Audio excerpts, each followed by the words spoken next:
A break in one of the world's most famous death penalty cases, that of Mumia Abu Jamal, is putting Philadelphia prosecutors' actions back in the spotlight. The cases of hundreds of other PA prisoners also stand to be reopened. Philly prosecutors have historically obstructed justice in the courts, and they continue to do so. On May 30th, the Philly DA stonewalled a judge's order to release its files in Mumia's case. The same judge has just issued a new ruling, ordering the Philly DA to fully comply with the release of the files by July 7th, 2017. Well, July 7th came around, and guess what? The Philly DA's office claims they need more time, requesting a 1 to 2 week extension. Call, email, and tweet the DA. Demand that they actually follow the judge's order this time. Stop playing games with imprisoned people's lives. Stop the stall tactics. Release all the files. Release all the files! Release all the files! Free Mumia. Release every single file. Who's Mumia? In 1979, Mumia won Columbia University's prestigious Major Armstrong Award for its radio editorial of the Pope's visit to Philadelphia. In 1981, Philly magazine identified him as one of 81 people to watch. That same year, Mumia was sentenced to death for killing a Philadelphia police officer. A rising star journalist killed a police officer? That doesn't make sense. Keep in mind, Mumia became a target of the police and the FBI when he joined the Black Panther Party at the age of 14. In the media, the Black Panthers were demonized for their work against police brutality. In reality, they took care of the community and launched a free children's breakfast program, legal clinics, and community health initiatives. Mumia's FBI file contains a photo of him with the word dead written on the back. The FBI couldn't kill him, so the Philly DA and police framed him. And he's been in jail for 36 years.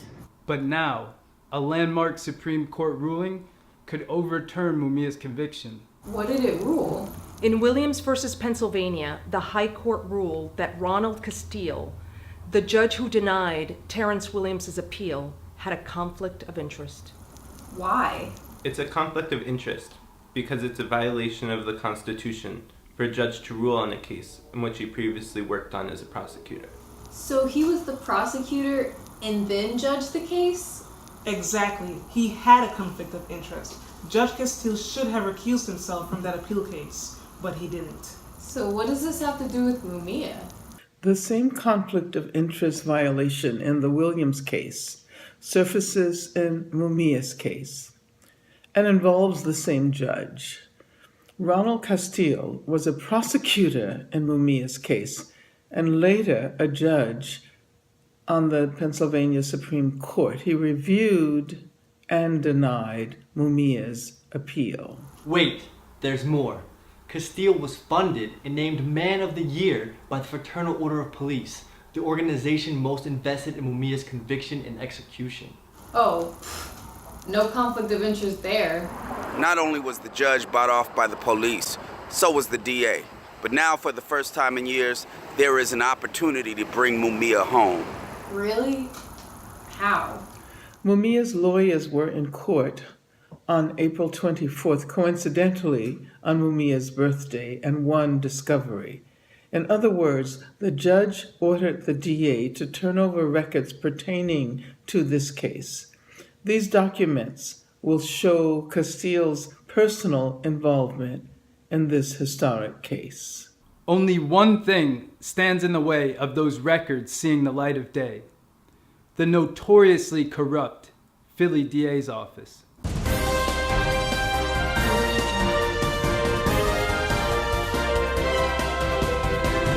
And now, an abridged history of the Philadelphia DA's office. What happens in a DA's office is that the way you move up in a DA's office, the way you move up to higher units and get more responsibility and get more prestige is by getting convictions and doing well. And doing well in a prosecutor's office is perceived as getting convictions. And the more aggressive you are, the more convictions you get, the more notches in your belt you get, the more likely you are to move up and into more prestigious roles within the DA's office. So The problem with that is that doesn't always, but can create some injustices along the way and some unfairness and some loss of that original purpose of trying to do justice. Wait, isn't the DA's office supposed to be like the Hall of Justice? So they say. But since politicians build their careers on winning convictions, justice rides in the back of the bus. How do they win convictions exactly? Exhibit A, the DA's training video on how to keep black people off the jury. You're there to win, and in order to win, and the defense is there to win too, and the only way you're going to do your best is to get jurors that are as unfair and more likely to convict than anybody else in that room. Let's face it again, there's the blacks from the low-income areas are less likely to convict, and as a result, you don't want those people on your jury. And it may appear as if you're being racist or whatnot, but again, you're just being realistic. You're just trying to win the case. That's fucked up. The suppression of evidence is another way the DA gets convictions, and it's a systemic practice. For example, Terry Williams was 18 years old when he was sentenced to death for the murder of a man who raped him repeatedly when he was a boy, a fact that the DA managed to hide for 28 years. In Mumia's case, there was a fourth person at the crime scene, but the prosecutor hid that fact from the defense and the jury. But wait, isn't the DA's office supposed to be turning records over right now in Mumia's case?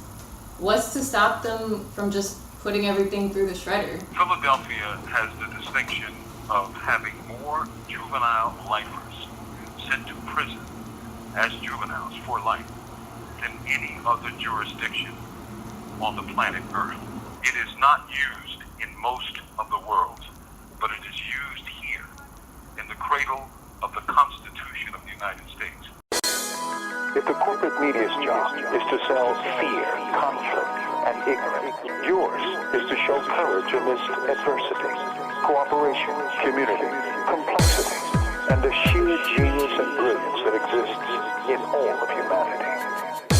It's up to us. It is up to us. It's up to us. It's up to us to pressure the DA's office to release all of the files in this case. Release all of the files. Release all the files. Release all the files in this case.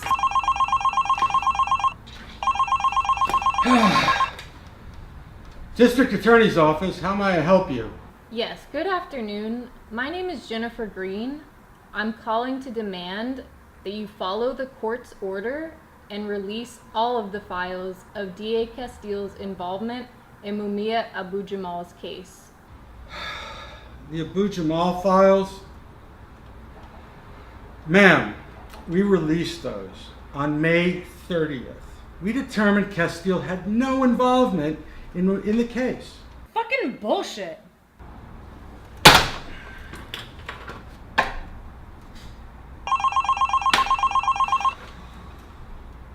DA's office.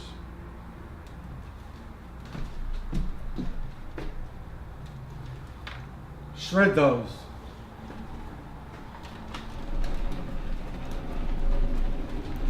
The DA didn't even try to follow the court order.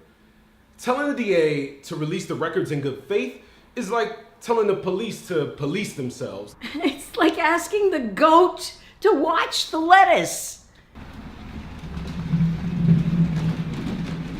The DA had over a month to do a focused search for memos, internal notes, and press statements. But like a shady student, it copied and pasted from Google publicly available files at the last minute and turned that into the judge. So we're here because Mumia Abu Jamal, a former Black Panther, the most famous prisoner in the world from Philadelphia, was wrongfully accused of killing a white police officer.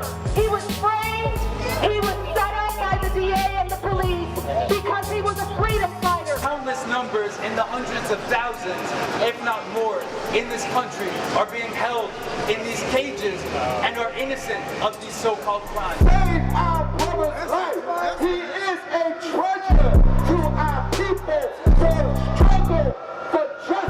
You can't kill Mumia. You can't kill him. Mumia lives in me.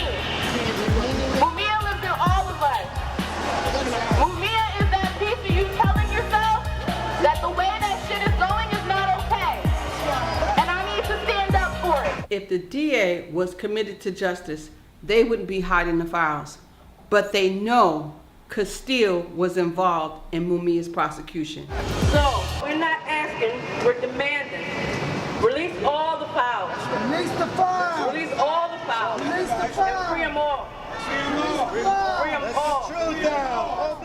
They gonna learn today. When he ran for judge, Castile bragged about all of the high-profile cases he had prosecuted, including the 45 people he sent to death row. The DA's office is obstructing justice.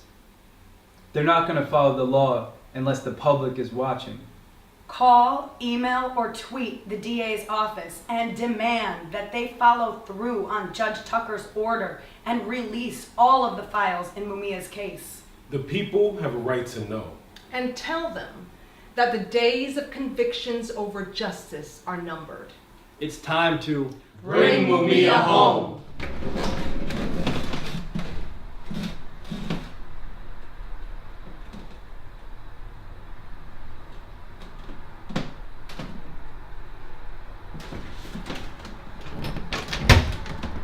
Lock me down, but I will never be your prisoner. Victims are the ones that just obey and just give it up. Even in this world, we enslaved like some prisoners. Are free to fight our fights to the world. Listen up, yep. Let us become that which we revere and remember. Let us be abolitionists, strengthened by the positive contribution of our ancestors, black and white. Let us struggle to make progress. Let us build the movement by making it blacker, more Latino, and more working class. Let us understand that social movements change history.